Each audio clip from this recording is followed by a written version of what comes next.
Welcome into this Monday edition of the Oxford Exxon Podcast. Chase Parham, Neal, McCready, Clark Ford at studio here this morning. Week 0 has arrived. Vanderbilt plays football this week. Hawaii plays football this week. Get a Big Ten game. What is it? Illinois, Nebraska, Northwestern, somebody like that, right? Nebraska, Northwestern. It's Nebraska, Northwestern, and Illinois does play. They play somebody else. Somebody, yeah. Dublin, Ireland for the Northwestern game. That's correct. Yeah, so a little ways away there. I read a story about Nebraska's packing situation and how you get all of your football stuff to Ireland here in the last few days. That was one of the... Because you can't take the bus, the truck.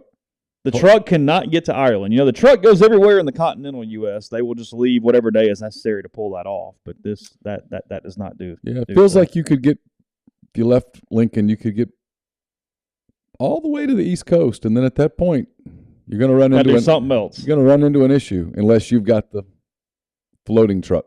You're going to need a plane. You're going to need a cargo ship. You're going to need something. So, anyway, yeah, that's a good point. Anchor down.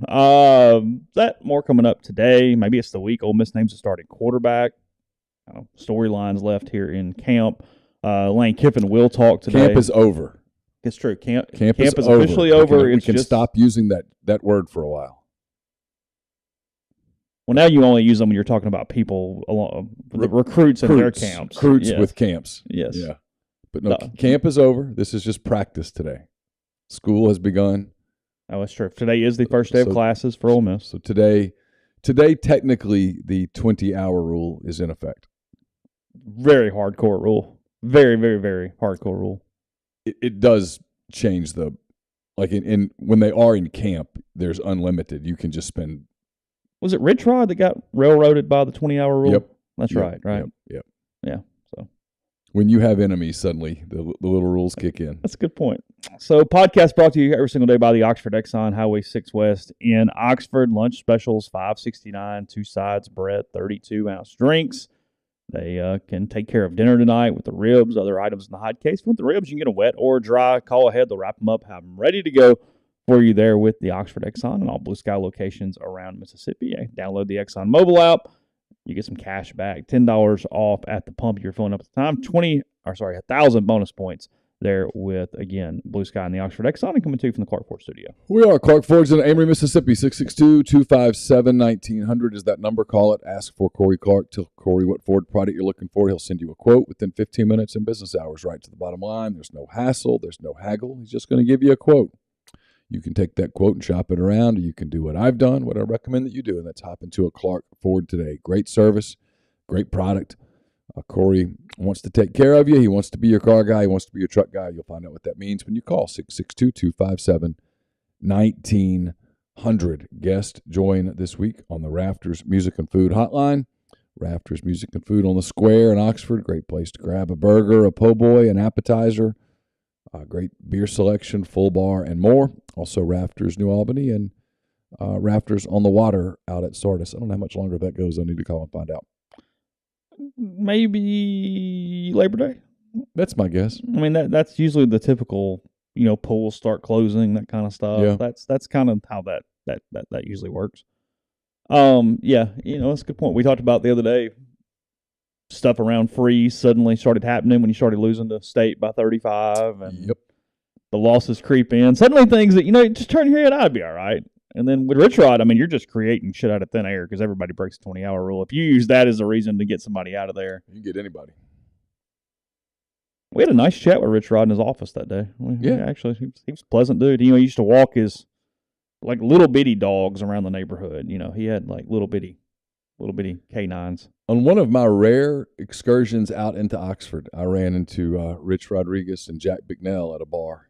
Did you? And ended up having a pretty nice chat. Jack's a smart guy. Yeah. Good dude. Yeah. Well, he had coached at Tech, and so it was easy for us to talk. You had your Rust and stuff. Yeah. You had your connection there. And then Rich Rod would be at ULM. I mean, you got a lot of Louisiana connections with that pair going on. He didn't know how connected we were. Oh boy. Yeah, his weekend in Oxford, he was getting hired. He was getting spotted at BBB and all over town. I mean, about as much of a rock star as one human could be before they actually coach a game there as a coordinator, not even a head coach. One Lane Kiffin going to hire? Is he going to name a quarterback this week? You're guessing. You don't know. I don't know either. My guess is no. No. You think we're going into game week without a starter? But maybe. Okay. He needed to get to today. He needs them to go to class. The clock doesn't officially tick on anybody until they go to class. So probably not today, maybe end of the week. I'm curious to see how they do it. If they do it, a lot of schools have been doing it on Twitter. Do they? Once it's already out, Well, though. yeah. You talk to the kids first, of course. No. I mean, though, another media member has broken the news, and then they confirm the news, right? Because, like, the sourcing was like Brandon Marcello on UCF, and then Gus came out later in the day. Yeah. And then the kid at there was a media member that released the Texas Tech news, the kid from Oregon that transfers at Tardy at Texas Tech. And then this morning, is La Tech where Sonny Cumbie's at? Yes. So they named their quarterback this morning through a media Okay. member as well. I saw that. So Who would you put your money on media here? putting my money on Dart, but I have no No, I mean, media. what media member? Chris Lowe? Feldman? Ooh. It's though I think Chris, right? I think that's where I'd put my money. Think Chris. Yeah. That'd be my guess. If you told me, I would guess national over local all day long. Yeah. I would guess Chris. I wouldn't put it completely past Staples, Dellinger, Tamil. Who's Lane picking though? Why and why? He might send it out to all 5 or 6 of them at once. Okay. Okay. But if you're a little higher that they won't name one than name one if you just absolutely had to. 51-49. Yeah. Well, right. It's very close. Yeah. I mean, hell, he could do it here in like 3 hours. He could. He could do it today. Would make sense to do it today. The 2 scrimmages are over. I mean, he's going to get asked today, do you know who your quarterback is? Even if you're not announcing it, do you know? And if he says no, then the follow-up question to that is that a concern? Right. That 12 days out, you don't know who your quarterback is? And the follow-up question to yes, I do, but I'm just not ready to say it yet is why not? And the public answer to that has to be, well, we're just making sure there's no reason. Yeah. We don't have to. Right. Blah, blah, blah, which is not incorrect. I don't think either line of questioning is particularly contentious. He's not the type to take it in a contentious manner. There are coaches who would lose their minds over that. Typically indicative of someone's temperature in general. Yeah, yeah. I mean, look, they scrimmaged on Saturday, and I was out of town.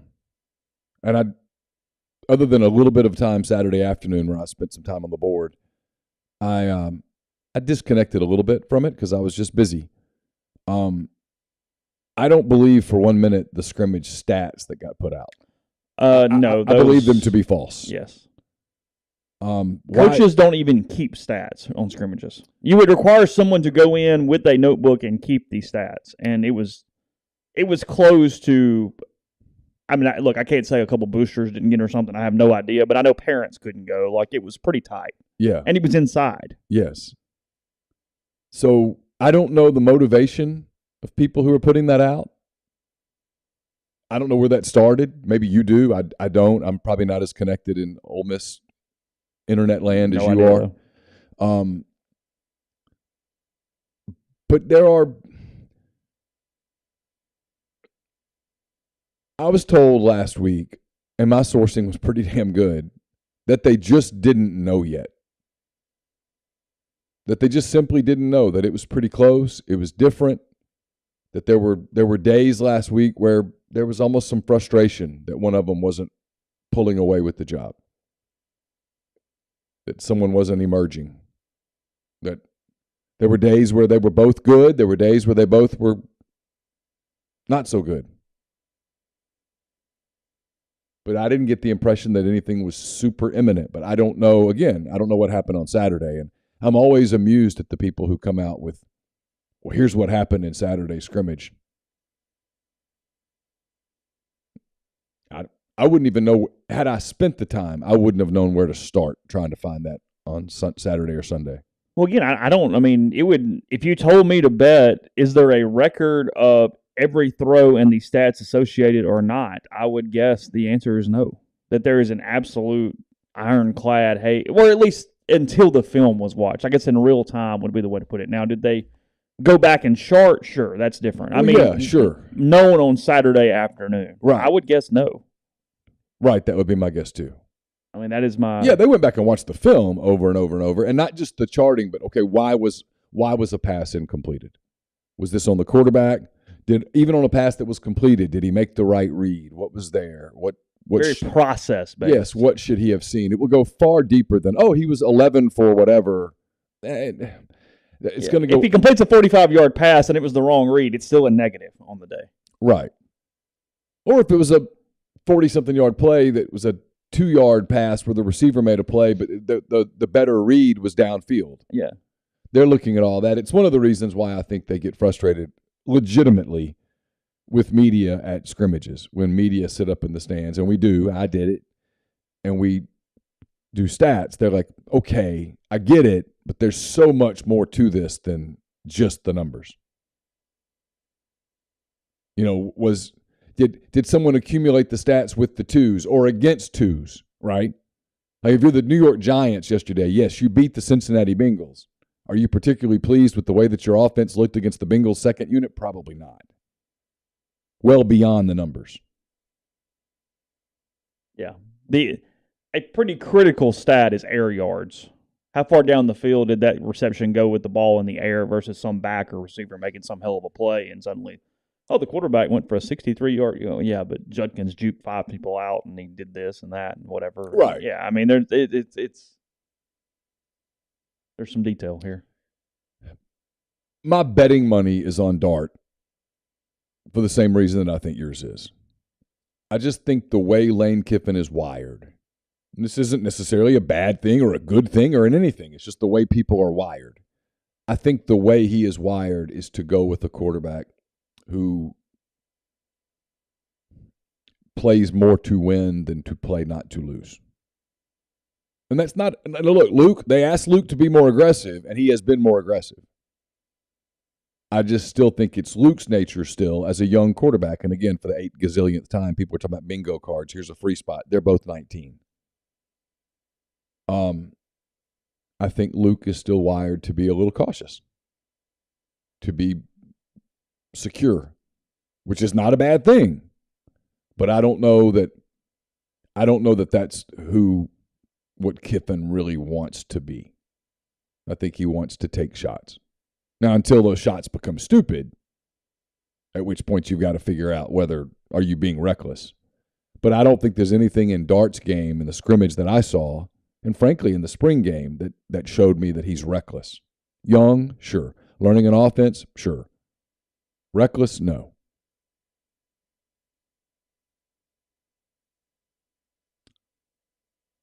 Yeah, because it's not even necessarily, everybody gets caught up on raw skills. It's not arm talent. I mean, Luke can throw the ball down the field. That's not the issue.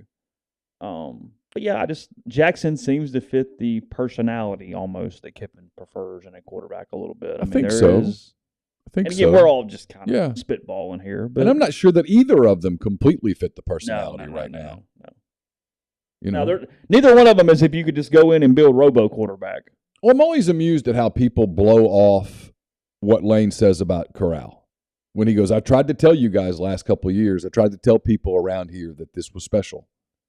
This was somebody with special arm talent who could make throws, could make all the throws, and it was easy to take that for granted. I mean, he has said that enough times that you're like, he's trying to tell you something here. It's not what you want to hear, but he's trying to tell you something. It's like when you talk to people inside the program and they're like, boy, Mark Robinson and Chance Campbell made a lot of plays last year, guys. There's more to that statement than just, hey, Mark and Chance were good players. There is a certain degree of read between the lines, and some people, and this is not a criticism, some people cannot read between the lines. Yeah, Ole Miss is going to have to do different things defensively. They cannot just plug and play two dudes and go, well, there's chance of mark. Look, that's not how that's going to. Not how it's going to work. Right. Doesn't mean production falls way off, but it means you can't just replicate. You're going to have to. I mean, there are some people that you can give them a chocolate bar and give them a thing of peanut butter and go, here you go. And they're like, well, what am I supposed to do with this? Yeah. And then there's some people that go, oh, you're telling me I can kind of make my own Reese's cup here. Exactly. And they're just two different types of people. And I'm not criticizing the one that I'm not crazy about, but it is what it is. And so sometimes when he says those things, I do think he's trying to tell you, look, we're going to take a step back at quarterback.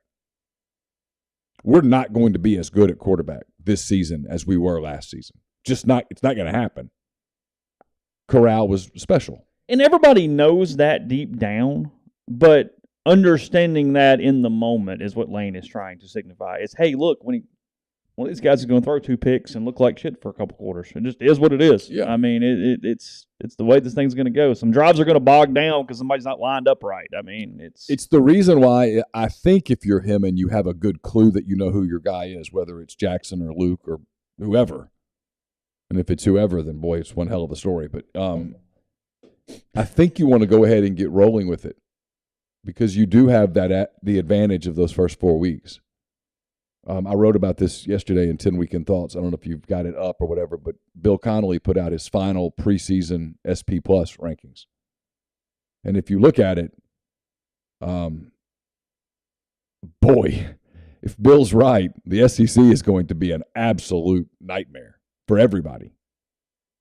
I mean, he's got Alabama 1, Georgia 2. He's got A&M like 8, Ole Miss 9, Tennessee 10. I want to say Kentucky at 11, Arkansas at 14.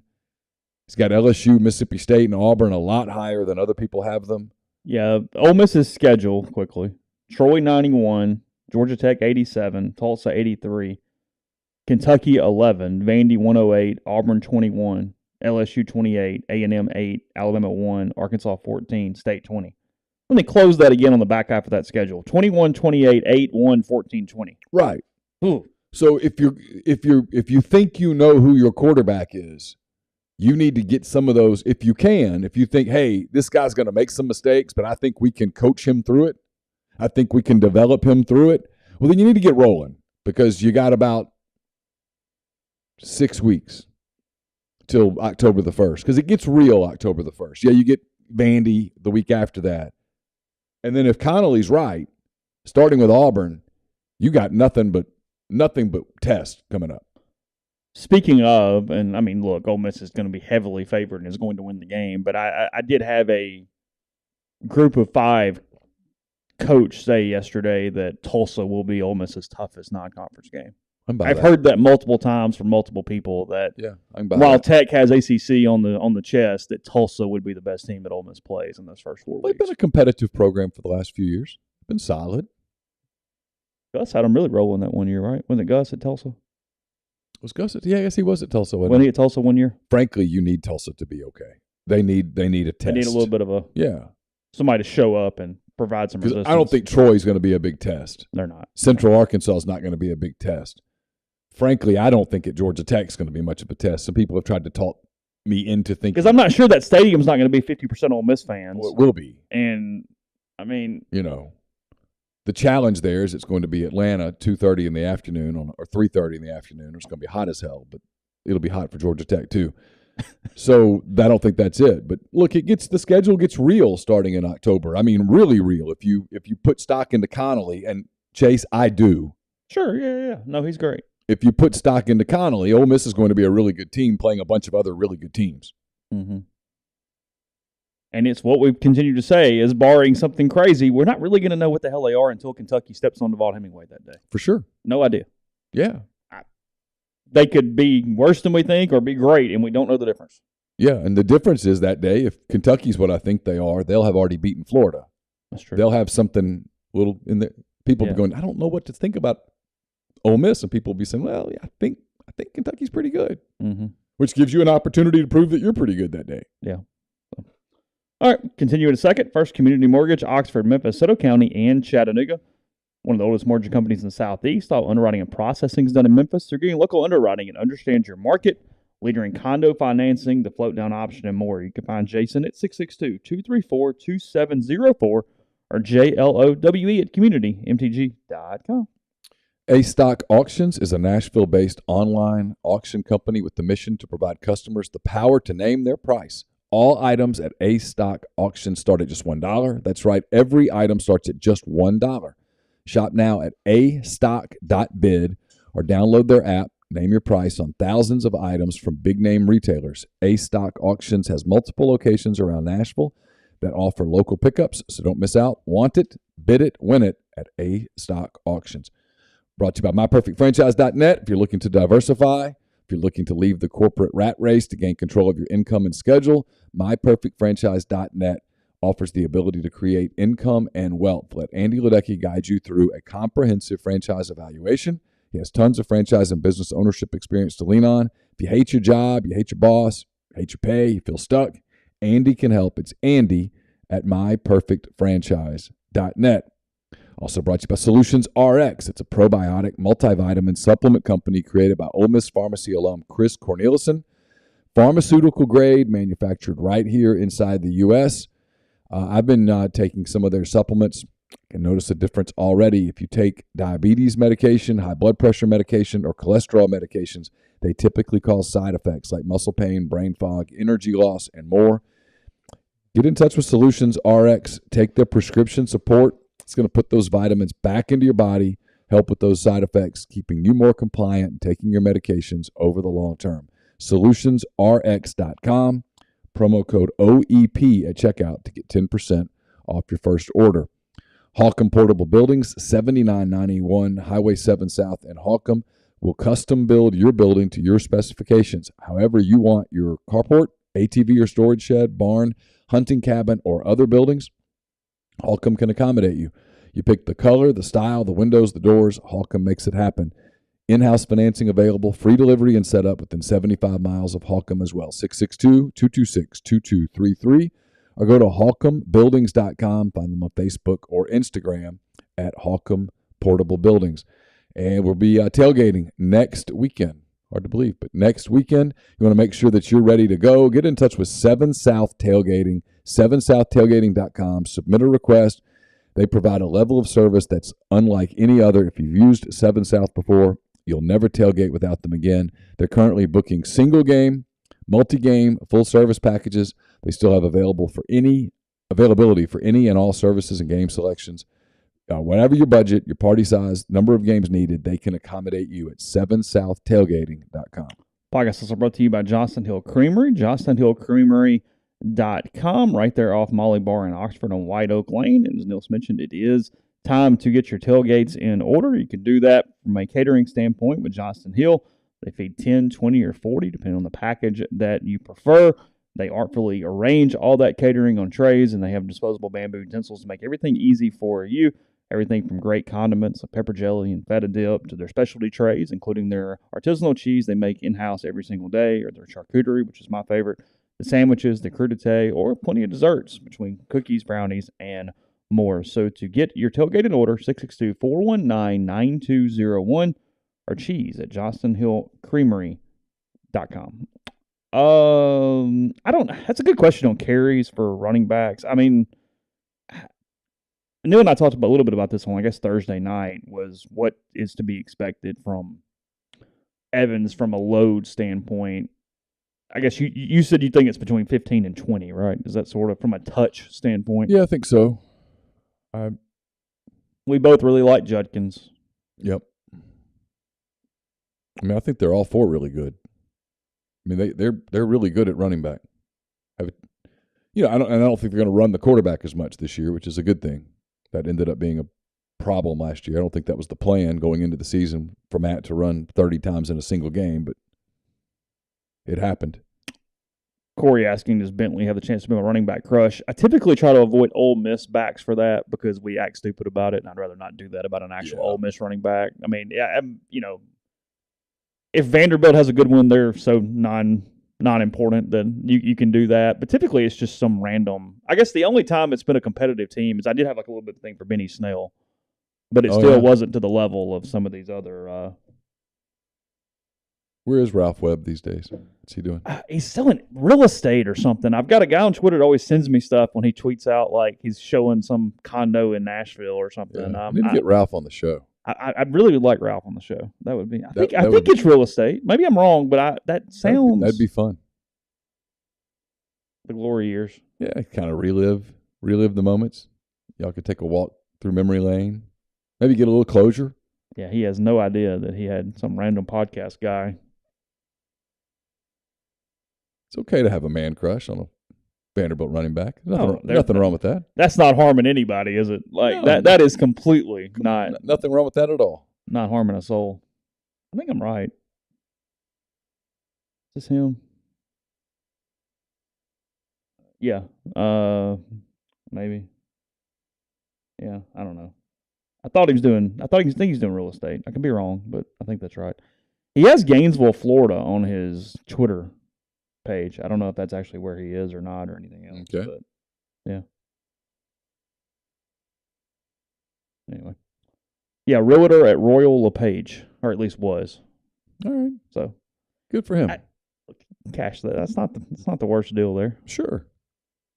It's gonna be all right. Probably get hit a lot less at Royal LePage than he did at Vanderbilt. I mean, he had a lot of tread on the tires at one point, and then he had to play running back at Vanderbilt for 4 seasons. You lose a lot of tread on the tires playing running back at Vanderbilt for. He earned his scholarship. Got hit a lot. Damn bit of it. Got hit a lot. I mean, look at the list of quarterbacks that cat played with over 4 years. That would be fun. Be like, hey, Ralph, can you name the quarterbacks you played with? Because I sure as hell can't. Think he can?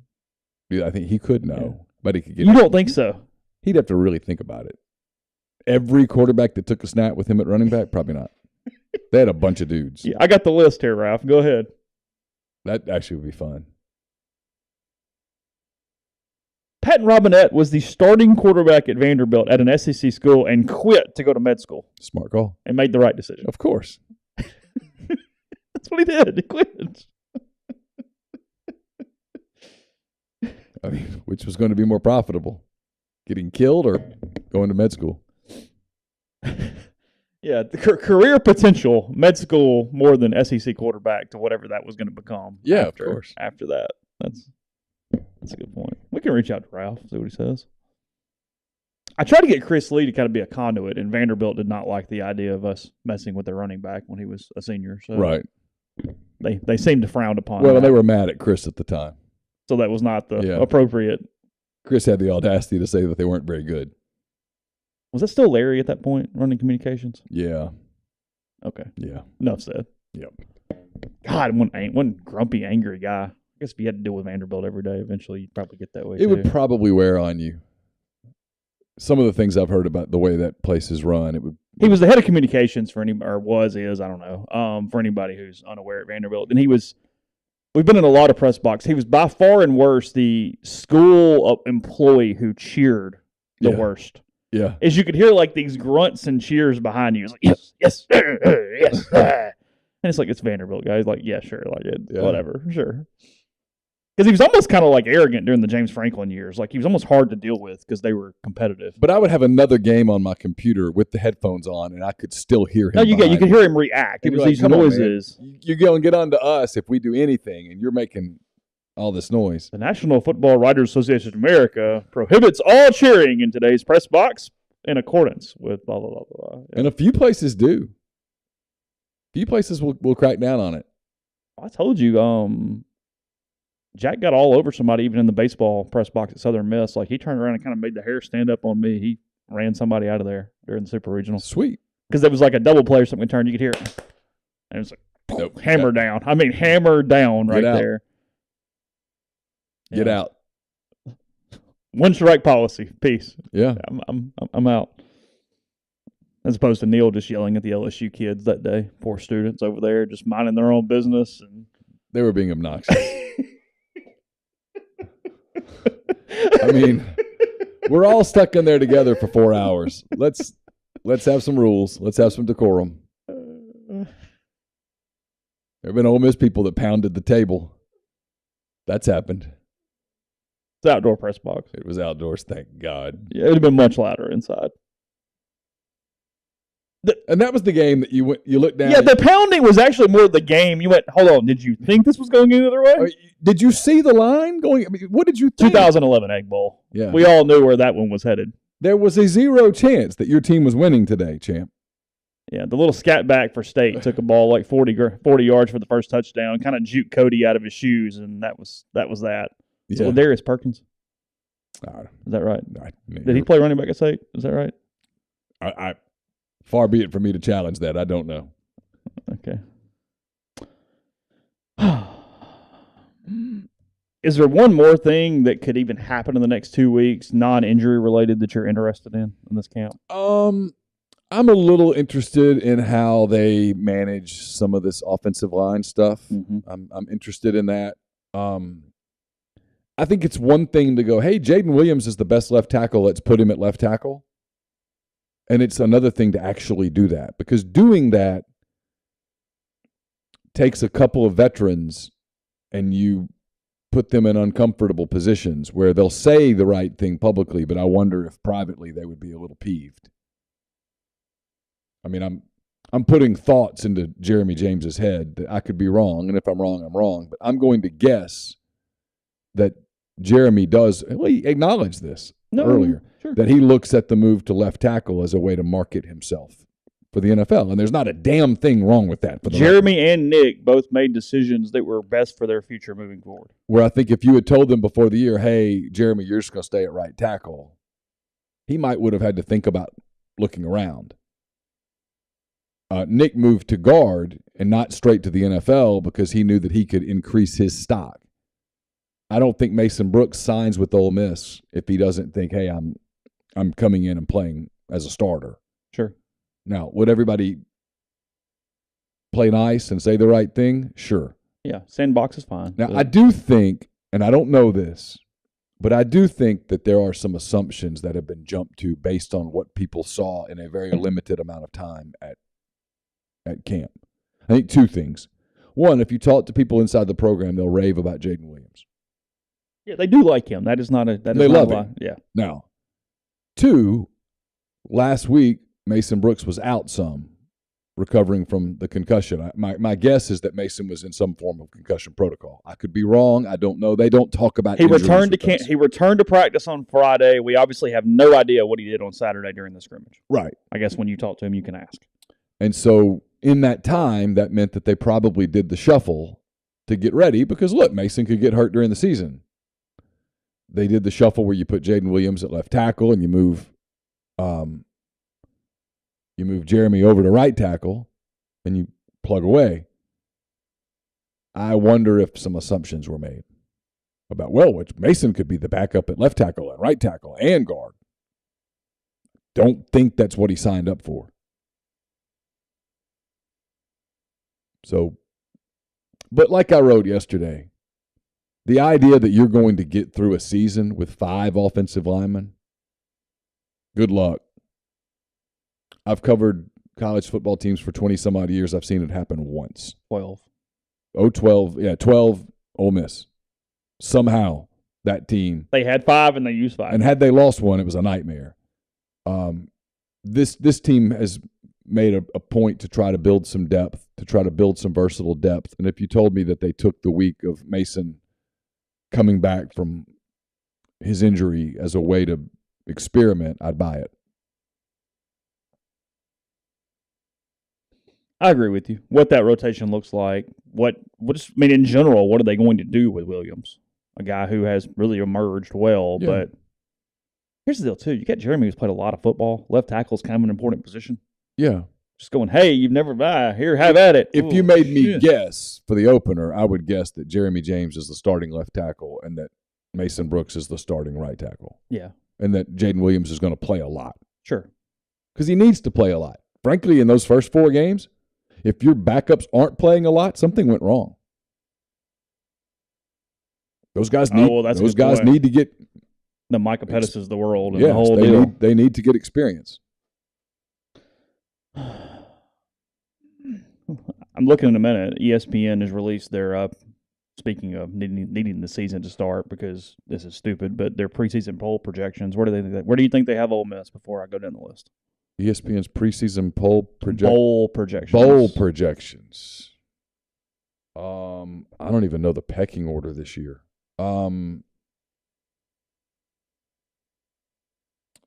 Outback. You think that's what it's going to be? I mean, I haven't even gone on the list yet. I have so I no don't know. clue.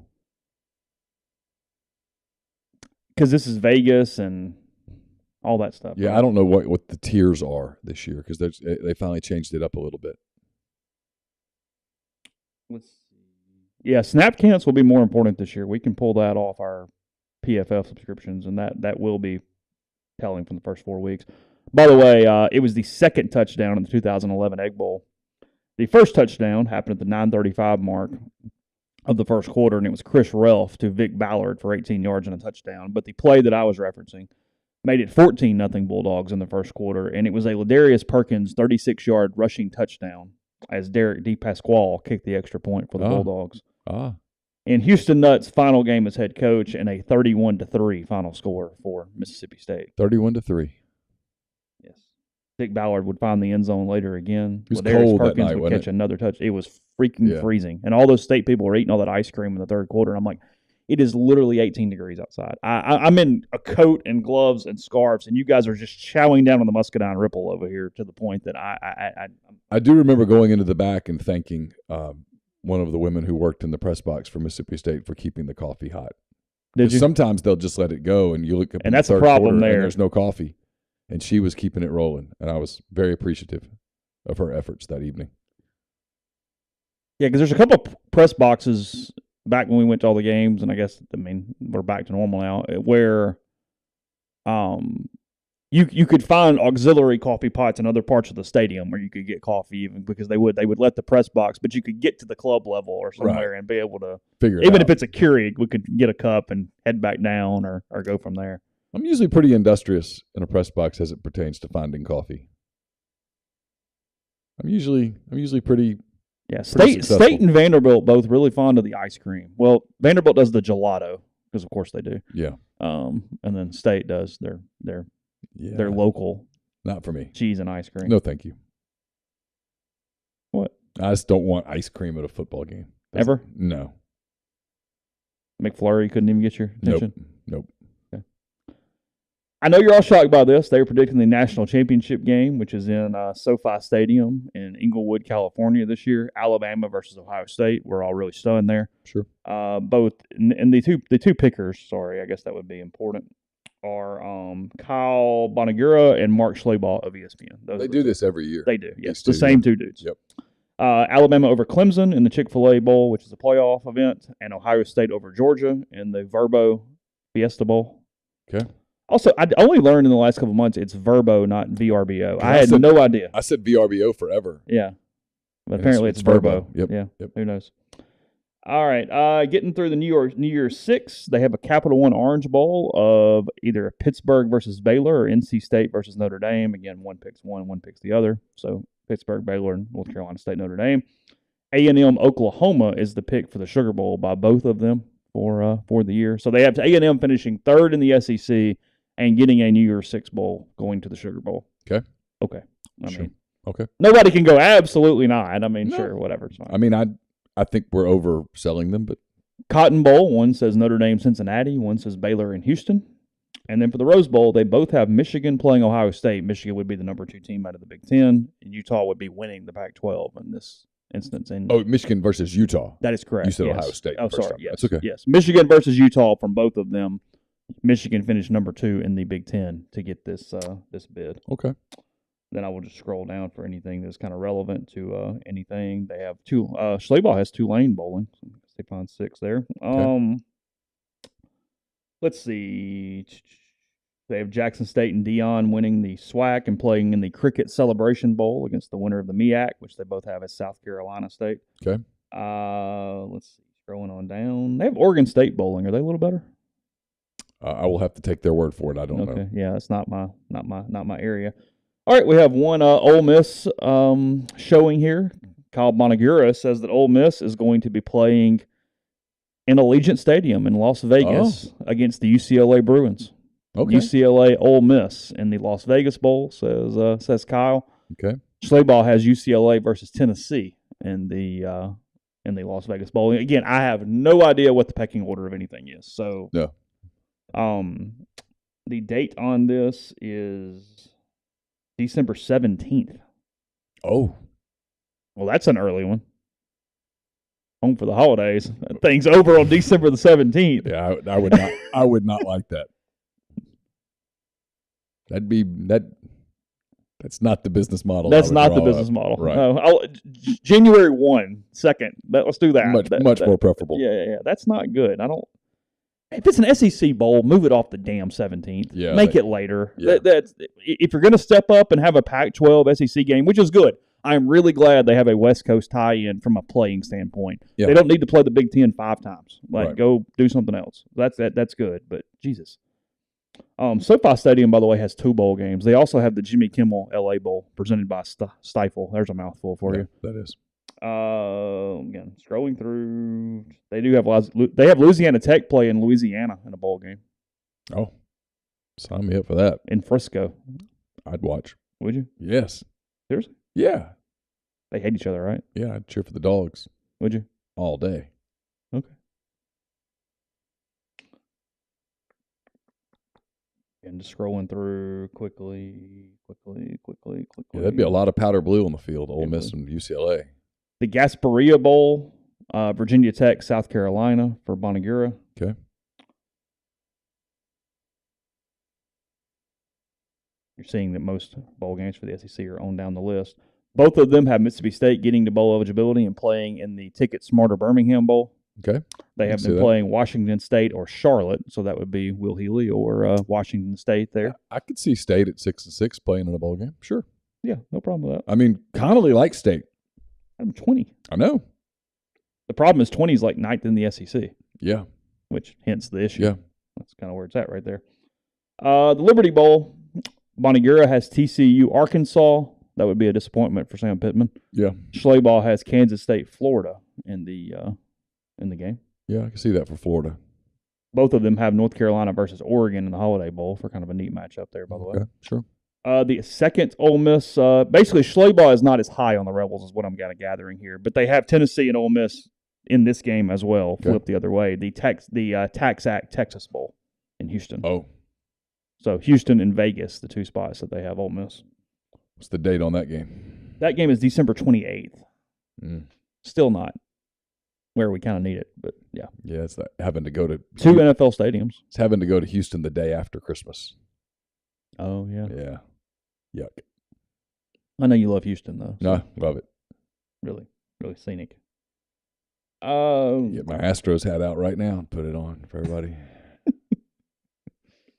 You have San Francisco over there, right? You have a Giants, right? I got a Giants hat too. Yeah.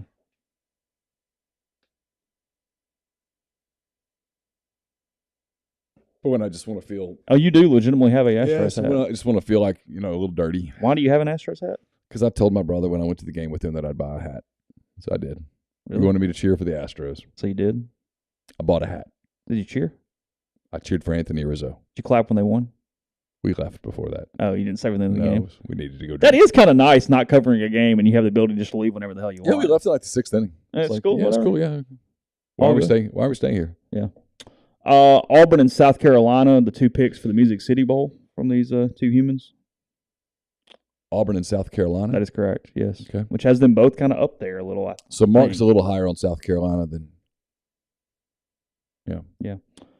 You mentioned Tampa. That is the Relia Quest Bowl now, by the way. This is going to take us a little while. No longer Outback in Tampa. No more Bloomin' Onion. No, Relia Quest. It will take me months to remember that. Okay. LSU and Arkansas, the 2 teams that are in this. So I on LSU a little bit here. Yeah. Both high on Kentucky, both having them in the same location, which is the Citrus Bowl. Yeah, well, look, I've got a lot of company on the Wildcats. Yeah, sure. So. Yeah, so that's By the way, I know that there was some talk that Levis had gotten off to a bad start in camp. Talking to a couple of people, and we'll talk to Kyle Tucker tomorrow. And I don't know how much football he covers, but I was told Levis had a hell of a week last week. Really? Yeah, looked like Look good. Looked really, really good. Had a big-time scrimmage, and that they were pretty pumped about his progress. Podcast brought to you in part by G&M Pharmacy, 662-236-2222. They deliver locally in the Oxford area, and they offer MedSync. Free prescriptions the same day each month and take care of you. One trip to the pharmacy, one delivery. Everything you need when you need it with G&M. Also, with their med packs, they've individually packaged any medication that you may need. Let them help you out with that. Again, that is G&M in Oxford, 662-236-2222. Best socks you'll ever put on your feet, Dead Soxy. The perfect gift for any budget. Promo code Rebel Grove at checkout, 25% off your order, whether it's the college-themed or the no-shows. All great socks. You'll absolutely love them. DeadSoxy.com. Game Changer patches are the only two-patch system available in the market to stop hangovers before they start. The warm-up patch used before or while you drink. Overtime patch used after you've been drinking to recover while you sleep. The all-natural ingredients will keep you in the game. Ready for the next play. Go to GameChangerPatch.com. Promo code RebelGrove20 at checkout for 20% off your purchase.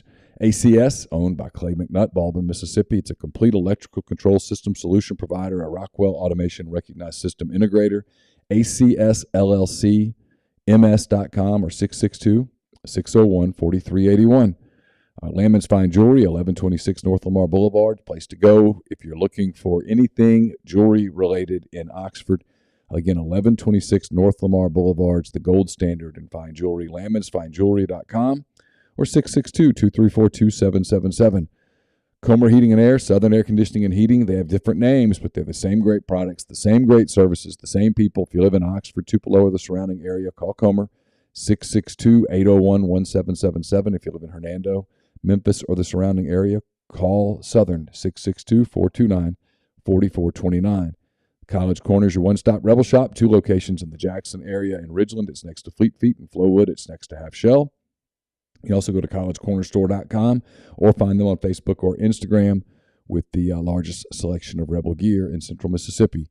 And we're brought to you by Pinnacle, based in Madison, Mississippi. They've got clients in more than 20 states, advisors in multiple states.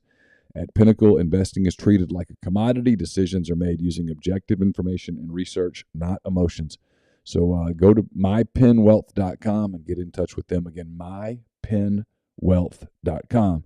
And we're brought to you by John Edwards, Regency Travel Incorporated in Memphis. If you're thinking about traveling, maybe you're thinking about a holiday trip, maybe you're already looking ahead to next summer, get in touch with John, give him some parameters, give him a budget. He'll give you options. 901-494-3387 or send him an email, jedwards@regencytravel.net. And we're brought to you by OPA, gyros, wraps, kebabs, redfish, lamb chops, handcrafted cocktails, frozen libations, an amazing candlelit patio, all of that at 306 South Lamar, just south of the Square Courthouse in Oxford.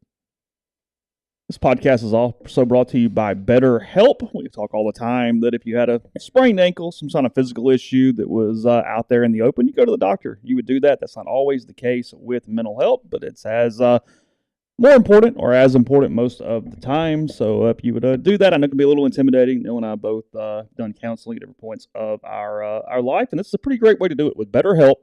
It's an online therapy service that offers video, phone, live chat therapy sessions. You also don't have to see anyone on camera if you don't want to. You can turn it on or off. You can make it whatever you want it to be. It's more affordable than in-person therapy, and you can be matched with a therapist in under 48 hours. We was talking about this. Take care of yourself. I had a friend one time tell me you're either in therapy or you need therapy, and that goes for a large percentage of the population, and now we can help you with that. Again, I know it can be kind of intimidating. Maybe you don't want to go in, do the couch thing, but you can still get some help if anything is on your mind. So we can help you out with that. Again, our listeners get 10% off the first month at betterhelp.com/MPW. That's betterhelp.com/MPW. Let's see. Where are we going now here? I miss therapy. You miss it? Yeah. Get somebody to talk to. You just, yeah. Hey, it's all good. Every single time felt better walking out of therapy. No joke. Did you? Yeah, I miss it sometimes. Well, BetterHelp, HELP.com/MPW. We can get you a discount. I'll get my own promo code. Yeah, we'll get you in there.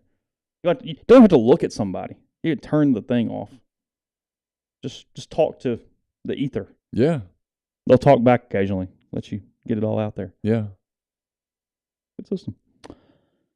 Whew. Did you see this? Thought it was an interesting deal. A couple different things just popped up on the internet stratosphere yesterday. One, this is an amazing stat, and I know they've sucked. I understand that for years. But the Baltimore Orioles, The Athletic put this out on their MLB account. They're in the same division with the Red Sox and the Yankees, and we were aware of how often those teams get televised and promoted. Mm-hmm. The Orioles last played on national television. This is also a baseball problem, but anyway, the Orioles last played on national television 1,456 days ago. Now, they were on last night, right? Yeah, the streak broken, Right, which right. is the thing.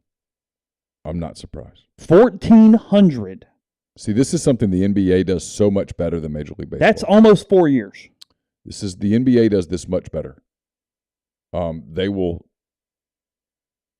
I mean, obviously, you're going to see a lot of Lakers, a lot of LeBron. You're going to see a lot of the Celtics. You're going to see a lot of Steph and the Warriors. But you will see Memphis. You will see Oklahoma City. You will see Charlotte on national television on an NBA schedule. Major League Baseball, with all of those games, there's kind of no excuse that you mess this up like that. Because baseball's known as the game where it's a marathon, just kind of showing, you know what I mean? Like, that's the one sport, even more, you could get away with it. Like in football, I kind of get it. You go, hey, we're not really going to put the Jags and the Panthers on Monday Night Football. Okay, fine, whatever. Cool. But even they do. Everybody gets a Thursday night game for the most part. Like, yeah. I mean, the NFL does a phenomenal job of marketing its stars. The NBA does a phenomenal job of marketing its stars, including future stars. Major League Baseball sucks at it. They're horrible. And starting this weekend, Major League Baseball, at a time when they're going into the pennant races, becomes pretty irrelevant to the mainstream. The other thing was kind of neat, and this came from whoever Greg Harvey is from his Twitter account, but Albert Pujols last night, I know Neal, he passes Stan Musial, becoming the second all-time MLB leader in total bases last night was what he did. And they've got one of those graphics where you hit the play button and it shows you the top 10 over the course since it started. With is the record keeping that they do potentially have from like the 1870s is amazing, that there are actually records that they have been able to keep up to that point. Yeah. But when you can see them go through like World War II and nothing changes for a little while, like there's almost kind of like some life stuff in this as you watch this little timeline that's pretty neat. Hank Aaron obviously is the leader. Babe Ruth never led. He never passed Ty Cobb. Ty Cobb kept the lead through Babe Ruth's entire era, which I thought was kind of interesting there. You know, the Hank Aaron thing is so interesting to me is that what we think of when you think of Hank Aaron is the home runs. But what you really should think about with Hank Aaron was the consistency with which he hit. Period. Just a hitter. I mean, dude hit tons of doubles. Tons of singles. Always hit for a pretty high average for a power hitter. Consistently. For just the longest time. He's a career 300 hitter. Yeah, what we see out of, I think because he was before my time. So what you think of when you think of Hank Aaron is 7'15", and the kind of oldish looking man moving around the bases. I think what you don't remember, because you and I are too young, is when you go back and watch footage of him in his prime, that was one athletic dude. He was a stud. Hank Aaron finished 7th all time in career WAR, which is a good way to measure. 143 plus on Hank Aaron, number 7. Who are the top 6? So the top 10, number 10, and I know he has like the baseball card or whatever, but considering the era he played in, to him be that much better than everybody else, Honus Wagner is 10 all time. Wow.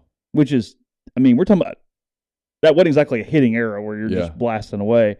He's at 10. Tris Speaker's at 9. Some are two guys that played way long time ago at 10 and 9. Roger Clemens at 8. Really? Yeah, Clemens at 8. Clemens is the number 4 pitcher on the list, and he's finished his 8th all time. 139.2 WAR for Clemens. Okay. Aaron at 143. Ty Cobb is 6 at 151.5. Willie Mays 156.1. Barry Bonds 162.8. Cy Young number 3 163.6. Babe Ruth is number 1 at 183.1. Who do you think number 2 is? Okay, I gave you a little bit of a clue a second ago because I only named 3 pitchers. And Yeah, there are I was 4 going to say, so it is a pitcher. It's not Lou Gehrig because his career was cut short. It's got to be somebody who threw a long Walter time. Johnson. That is correct. Yeah, Walter Johnson. Sorry, 164.9. So yeah. Where is Javier Baez on that list? Not in there. Well, he's on the list. I don't know how far I got to go, but no, he is definitely on the list. Ben Zobrist on there anywhere? He hung around for a little while. I mean, Zobrist did. I mean, he contributed to one really good war. So Ben Zobrist is 427. Ah, there you go. He's actually pretty good. Ben Zobrist is 427. 44.5 is his career WAR. Here's who he's tied with, though. I found this fairly interesting, and across generations. Jose Altuve. Okay. Matt Holliday, Red Shandies, and Troy Tulowitzki. Oh, how about that? All have the same WAR as Ben Zobrist at this moment. So obviously Altuve is going to move ahead, but those other guys are done. That's pretty. Buster Posey's right above him at 419. J.D. Drew's at 415. Yeah, Posey just walked away in his prime just because I'm not doing this anymore. Chris Sale, 399. Really? Chris Sale. Mark Grace, 383. What's Josh Donaldson, 376 already. What's Sammy Sosa? Let's find out. It would have to be like a really, really, really like geeky baseball show, but it would be kind of funny to put like Suss and David Brandt through who has a higher career WAR and just start naming a bunch of 2 random dudes. That would be. Yeah, I would actually be interested in that. Sammy Sosa's at 207, tied with Urban Shocker, which I did not know was a professional baseball player until this second. So, yes, that is. Where's Ryan Sandberg? He's just behind Brett Saberhagen. Okay. I'm curious. God, Saberhagen had a prime. He did. I mean, for a little while, Saberhagen was just elite. You're looking for Ryan Sandberg. I'm going to guess he's in like the 300s. 123. Is he really? Yeah, he is. He is just 1 spot behind Robinson Cano, a couple spots behind Miguel Cabrera, and tied with Greg Nettles. Oh God, that is Greg Nettles. They are exactly the same. Sandberg and Nettles finished with the exact same career WAR. We're boring people. Is Nettles a Hall of Famer? He's not, is he? He played on some machines back in when I was a kid. That Yankee team and the Dodger team, those were he is not in the Hall of Fame. Those were like, it's hard to even describe how big of a deal. What's interesting about that is the 1, 2, 3, 4 guys right below him are all in the Hall of Fame, and he's not. Right below him, Sandberg is, Ernie Banks, Don Drysdale, and Roberto Alomar. Oh, wow. They're right behind him. You know what's interesting to me is that... And Don Sutton. And I know we're killing people right now. They hate me right now. That's okay. I could still, to this day, talk about those late 70s Yankees teams. Really? Oh, yeah. That baseball was so big then, and you only got a handful of games. And so when you got them, you watched them, and so you knew the Yankees because it was like Thurman Munson and Chris Chambliss and Bucky Dent, Willie Randolph, Craig Nettles, Oscar Gamble, Reggie Jackson. Who am I forgetting? Like the Dodgers team, that Dodgers infield was like famous. Like all the kids, we all knew who the Dodgers infield was. It was Steve Yeager and Steve Garvey and Davey Lopes, Bill Russell, Ron Say, Dusty Baker, Rick Monday. You knew all those cats. You just knew them. I mean, that's what we did. We would play baseball and wiffle ball and stuff, and you knew who the Dodgers were and the Yankees and the Red Sox and the Reds.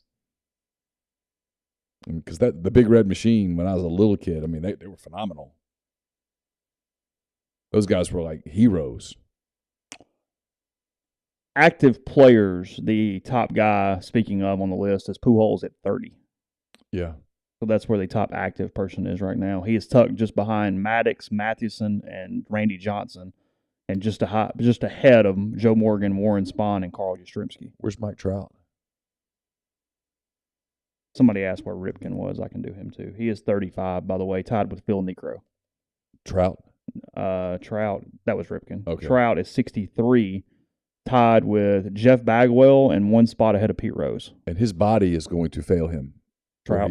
Where he's not going to become the player that everyone thought he was going to become. Yeah, he's already got the back issue and Yeah. whatnot. So made me think of something. I think it probably is okay to tell the story. I'll do it in a second when we come back, because I got one more baseball thing. We'll go back to football.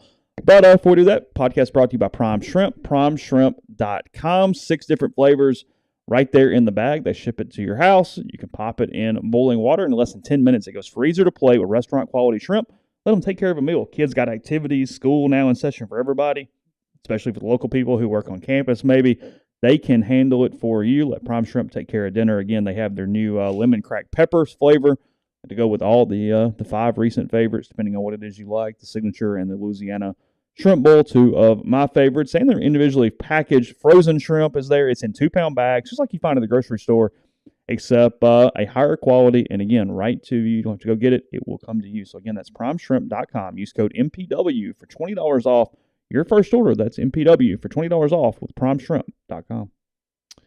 Whitney McNutt of Tommy Morgan Incorporated Realtors, serving you for all your real estate needs in Oxford and Tupelo. She sells condos, land, commercial, and residential family homes. You can reach her at 662-567-2573, 662-842-3844. Service specialist, staffing, and recruiting agency. They sponsor Neal's Picks, which will get rolling next Thursday. That's when you know it's football season, when Neal's Picks pops up on a Thursday morning and somebody in the first part of the year gets pissed off because they don't realize that we're being sarcastic. It's so great. God, I love that. It's one of my favorite days of the year. It's like we've been doing this 6 years. Yeah. That's the best. Yes. Was it Nut? Nut got offended at it. One of the things that pissed off Houston Nut was Neal's Picks. Yeah, that's he what was started victim it. number 1. And then Sean Patterson.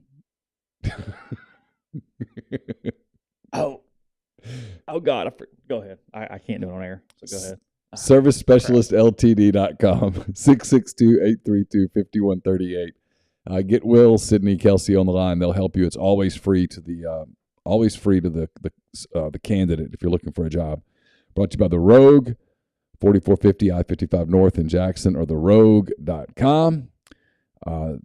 They have all the best items from Peter Millar, Martin Dingman, Jack Victor, all the brands. They've got it there at The Rogue. Don't just accept what you see, but imagine something new. Step forward, chase after a better version of yourself. Every day, Corinth Dental is helping people reinvent themselves one smile at a time. Dr. Bubba McQueen, Dr. Jenny Beth Hendrick are devoted to restoring and enhancing the natural beauty of your smile using conservative, state-of-the-art procedures, including Invisalign. These clear aligners are the virtually invisible way to improve your smile. So call Corinth Dental today for a no-cost digital scan of your teeth. Let them show you the way to a straighter, healthier smile. 12 months, no interest, no down payment financing available at corinthdental.com. Pinpoint Commercial Real Estate. They're based out of Jackson. They service the entire state in all commercial asset classes such as industrial, retail, office, medical, and land. B.B. Mitchell with Pinpoint provides a plethora of commercial real estate services, but his core focus is sourcing investment properties for his clients. They set themselves apart with their ability to source off-market opportunities for investor clients, which maximizes returns. Pinpoint takes pride in its attention to detail, professionalism, and hard work. For all your commercial real estate needs, give BB a call, 601-934-5008. And we're brought to you by Southern Traditions Farm. It's a 68-acre, 32-stall, upscale equestrian training and boarding facility in Canton, Mississippi. 2 sand rings, a grass ring, miles of wooded trails, so much offered at Southern Traditions, including horseback riding offerings from beginner lessons with Susan Walt to buying your first horse and competing at nationally recognized competitions. Get in touch with them on Facebook or Instagram at Southern Traditions Farm. Podcast are brought to you by Northeast Spark, NESPARC, 2 packages, the Ignite, the 100 Mbps, or the Blaze, the 1 gig that powers the Clark Ford Studio. Your hometown team bringing you world-class broadband. That's NESpark.com, 662-238-3159, phone service, parental controls, network security, and more. So again, get the best internet in Lafayette County. That's 662-238-3159. So I was looking at the list here, and I was just kind of scanning names. And number 101, or I guess tied for 99 with Barry Larkin and Ted Lyons, is Ron Santo, who played third base for the Cubs forever. And funny that name came up. I was talking to Don Kessinger a couple weeks ago, and we're just kind of chatting or something. I asked about, I don't think he mind me telling the story, something about the dog day, especially with some of those Cub teams that weren't very good, and how you're just kind of managing through July and August. And back then, especially, there was no usage. You played every day because you're worried about Wally Pipp and what the hell else you do, and you just kind of it's sort of amazing. A lot of those guys' bodies held up as well as they could, but we were discussing how do you sort of kill time, and he said that Santo, and now we found out later that he was diabetic most of his life, and that probably played into this, but that he was a very public hypochondriac. He was always worried about something, constantly thinking he had the next disease. And he said he walked in the locker room one day, and Santo's like looking in the mirror and he's inspecting his tongue, and he's like asking the trainer, and he's like, "Is there something on, whatever?" And he's like, he keeps thinking there's a spot or whatever. And he said, "Don." He goes, I kind of walked behind him and walked by again. He goes, for the trainer's name, we'll call him John. He goes, "Hey John, have you heard about that tick bite thing?" He goes, "Apparently, it starts like decaying with your tongue. It's how it gets started or whatever." And so he goes into this big long thing, and he said, the guy looks at him and goes, "You asshole," and kind of whispered. And saw Santo here goes, "Hold on, what are you talking about?" And I goes, "Oh yeah, it's been going through the Midwest lately, and it's been running through." And he goes, "I spin this big yarn," and he said Santo suddenly is yanking at his tongue and his lips, and he's like yelling for the trainer, and he's like, just screw with him all the time. He's like, you could get him on anything because he believed anything was wrong with him next up, but he ends up having legs that amputated. I mean, it would have been a very serious thing with diabetes. But I actually had I've told this story before. I had a morning with Ron Santo, by pure accident. I was in Mesa working on a story about Jim Hendry, which I actually found. Someone sent it to me, and I've got it on my computer. God, it was a long story. But that day, I was supposed to talk to Jim Hendry, and I got to camp at the time I was told to get there, and our interview got pushed back a little bit, which was fine. I was getting to watch the Cubs take batting practice. But Ron Santo passed by me, and I said hello to him. And he stopped and spoke. And next thing you know, he's like, "Hey, come over here." And I'm sitting with Ron Santo kind of down the third baseline. And I just was like, well, this is probably the only opportunity I'm ever going to get to hang out with Ron Santo. And so I just started asking questions. And he just answered them. We sat there and talked about his career and those old Cub teams and broadcasting and all that stuff for 2 hours. 2 hours. The guy could not have been nicer. It's really sad that he died prior to getting into the Hall of Fame. Missed it by a couple years. Yeah. Died in like 2009, something like that. And as corny as it sounds, didn't live to see the Cubs win the World Series. It would have been he loved the Cubs.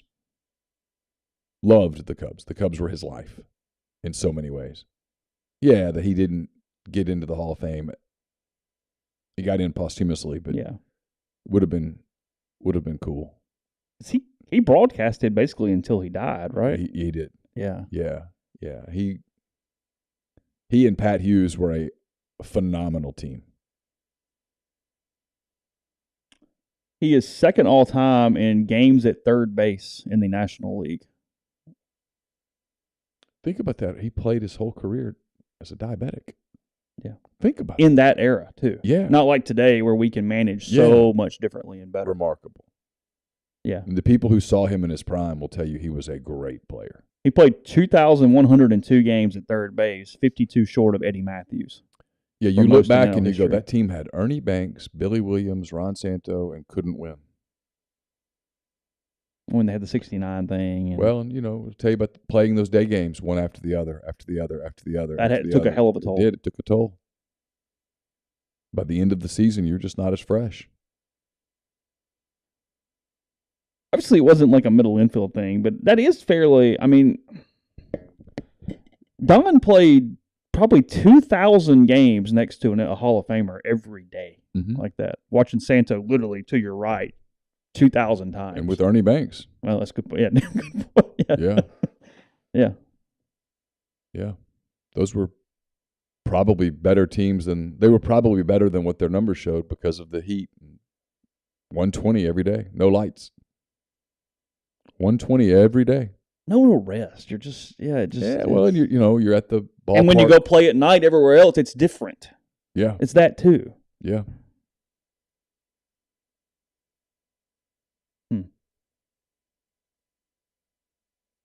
It kind of sucks. I don't know. Just whatever.